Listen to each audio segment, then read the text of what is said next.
Olá, seja bem-vindo ao episódio 3 da série Como a Esquerda Tomou o Brasil. Nesse episódio, queremos falar sobre a ideologia de gênero e o aborto. Trataremos de temas sensíveis, de temas polêmicos, de temas que afetam o núcleo familiar, mas, acima de tudo, assuntos que precisam ser debatidos e analisados se queremos entender como a esquerda tomou o Brasil e como nós precisamos reagir. Eu sou Thiago Albrecht, comunicador de rádio e televisão e também vereador na cidade de Porto Alegre, Rio Grande do Sul. É uma alegria ter você conosco. Peço que você compartilhe com os seus contatos e também deixe o seu gostei ou o seu não gostei. Vem comigo, vamos conversar sobre o tema de hoje.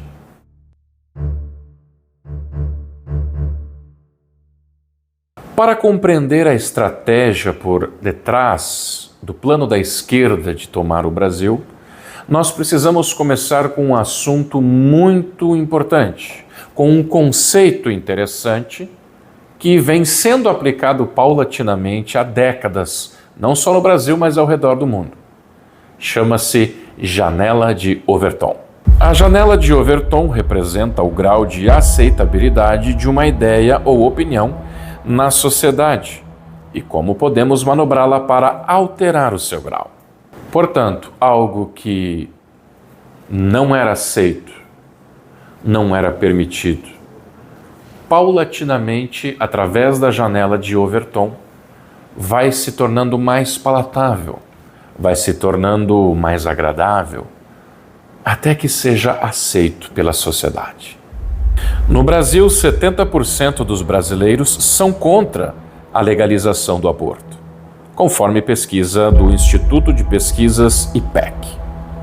No entanto, uma pesquisa da Ipsos revelou que o Brasil teve o terceiro maior aumento na opinião favorável ao aborto desde 2014. Portanto, um processo, lembram, lento, paulatino, gradual e constante. A não admissibilidade do aborto para o país, um dos países que mais cresceu com a opinião favorável contra assassinar bebês no ventre de suas mães. O avanço do aborto no Brasil vem sendo conduzido pelas mãos de um ator, um agente político surpreendente, o STF, o Supremo Tribunal Federal. E é surpreendente porque o judiciário não é um órgão político como é o executivo e como o é o parlamento.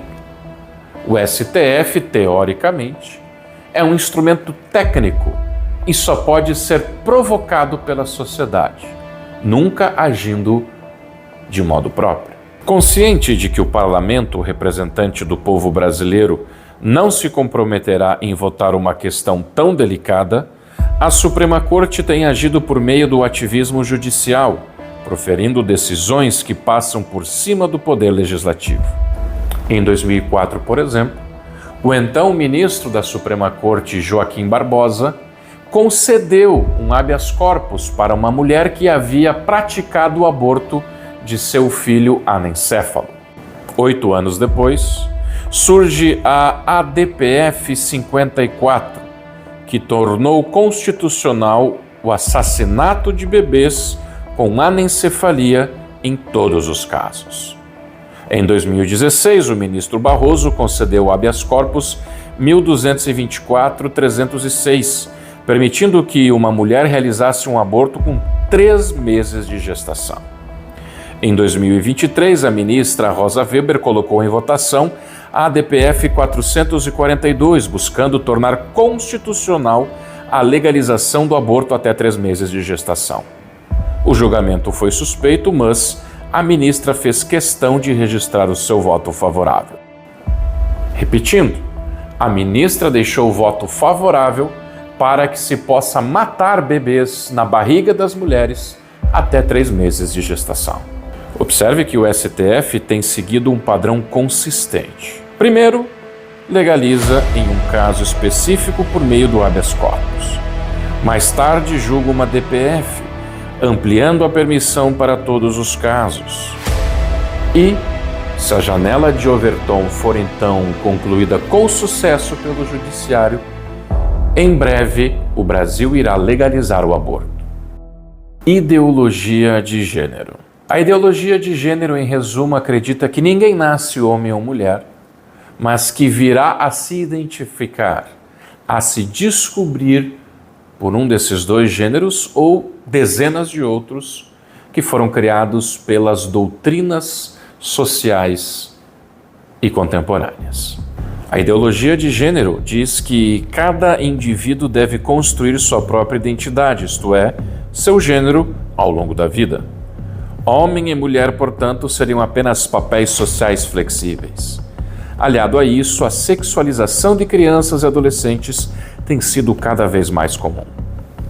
E dentro deste conceito de ideologia de gênero, temos um ataque não só à religião cristã, como também aos valores ocidentais judaico-cristãos, pois essa perniciosa ideologia ataca e afeta o núcleo da família, a saber, a identidade do homem e a identidade da mulher. Da mesma forma que acontece na discussão sobre o aborto, a ideologia de gênero também segue os passos da janela de Overton. Desta vez, a estratégia não é jurídica, mas sim cultural.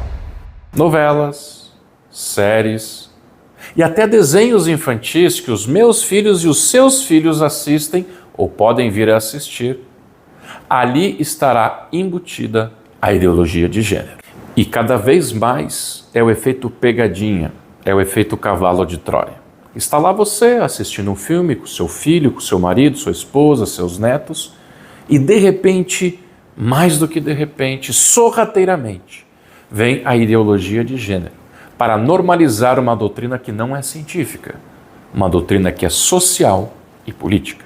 Ambas as pautas, ideologia de gênero e aborto, têm um inimigo em comum: a família.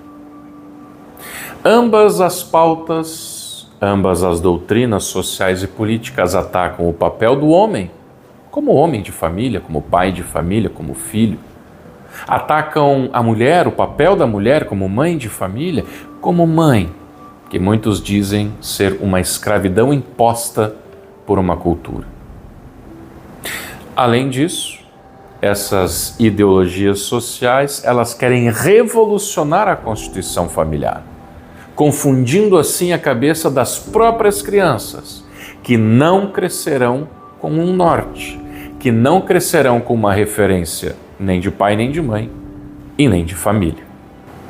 E o Ministério da Educação em Brasília existe exatamente para isso, para centralizar tudo que deve ser ensinado em todo o território nacional, não permitindo que pais, que educadores locais insiram conteúdos específicos, e claro, para que a doutrinação do seu filho, do Oiapoque ao Chuí, aconteça de maneira estatal. E a reprodução de temas como esse, de modo exaustivo, de modo paulatino, de modo constante, seja pela janela de Overton, ou seja, às vezes uma palestra numa escola, numa universidade, às vezes o desenho que o seu filho assiste. Tudo isso é chamado de doutrinação. E é por isso que eu preciso que você esteja comigo no próximo episódio, onde nós vamos falar sobre a doutrinação na nossa sociedade. Até lá, eu espero você.